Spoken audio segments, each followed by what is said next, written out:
Hey guys, and welcome to a brand new video and the return of an old series. So this series, for those of you who haven't been around on the channel for a while, is called Scout's Pouch, and this series is all about the scout weapons and taking a pretty good look at them all in depth and explaining to you how to use them the best that I can.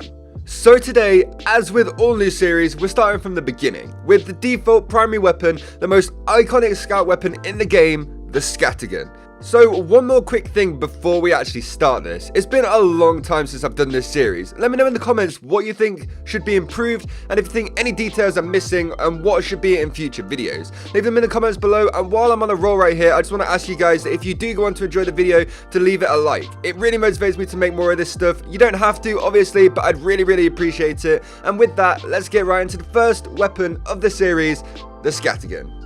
So the Scattergun, as mentioned before, is the default primary weapon for the Scout. The Scattergun itself is a short, double-barreled, lever-action shotgun with a wooden handle and foregrip, according to the TF2 wiki. Either way, you can own the regular Scattergun in a couple of variations, such as Strange, Australian, Bocular, Festive, and a million combinations of the different skins and war paints available in the game right now. So this thing is pretty much the king of customizability. Is that a word? Yeah, I'm pretty sure that's a word. We'll roll with it. Now, let's talk a little bit about the stats of the Scattergun. As it is a shotgun, it is deadly at point blank range, dealing up to 105 damage per meat shot. However, the further away you get from the enemy you're shooting at, the bigger burn and the bullet spread of the Scattergun becomes, meaning that the maximum damage you could do at long range is 30, and most of the time you're just going to be dealing 6.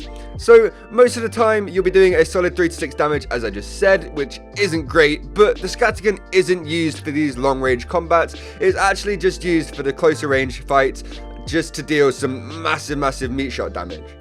While using the Scattergun, you have 6 shots loaded into your clip, with 32 bullets in reserve, which means that you can shoot a lot of people before being worried about your ammo being low. And since people have started dropping ammo boxes on death, it means that as long as you are killing people, I highly doubt you will ever have to worry about ammo. But if you are running around on low health, on most maps you'll find ammo right next to the health anyway, so you're pretty much set for ammo. You're never going to have to worry about it with this gun. So now that we have covered the basic stats of the weapon, let's talk a little bit about the best ways to actually use it.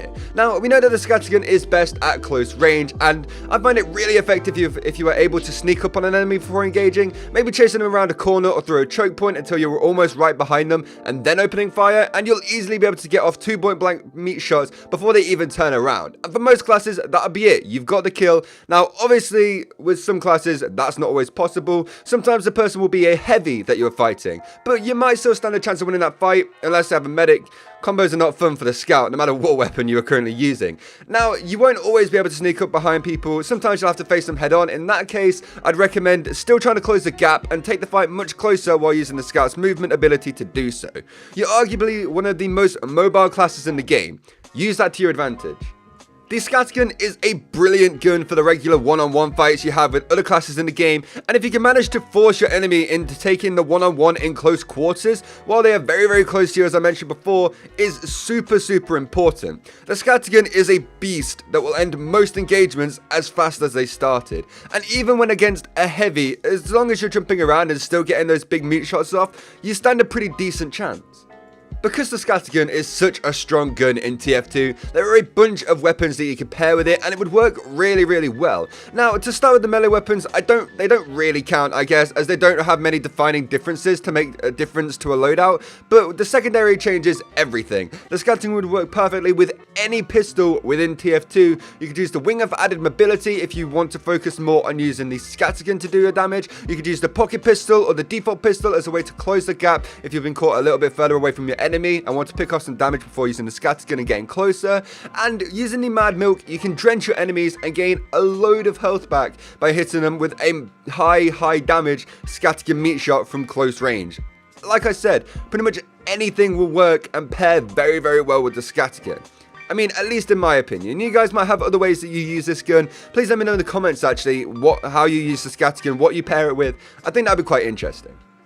Personally, the Scattergun is my favourite weapon in all of TF2. I love the consistency of the gun, and I feel like the damage is really good over the different ranges, and in terms of one-on-ones within the game, I feel as though even if you're going against a heavy, if you use your movement well that the Scout has and is known for, you will stand a really good chance, even only using the Scattergun while fighting these big classes with a massive health pool. And there are some moments where I feel like the ranges are a little bit messed up, but that's only because I deal 20 damage while I'm breathing down the enemy's neck and wonder what the hell has happened and how I didn't just win that fight. But honestly, that's very rare, and it's probably something I'm doing wrong rather than the game, so there's that. But most of the time, I absolutely love this gun. So that is going to do it for the first episode of the revived Scouts Pouch series. What do you think? I'd love to hear it in the comments. Like I said at the start of the video, if you feel like anything is missing or could have been improved, please leave a comment. I'd absolutely love to hear what you have to say about this series, as I have some very high hopes for it. If you did enjoy this video and are excited about this new series, then leave it a like, as I said at the start of the video. And if you're new to the channel, then make sure you subscribe with notifications on to never miss an upload. Thank you so much for watching. I hope you enjoyed it, and I'll see you all tomorrow. Goodbye. I won't quit the elephants.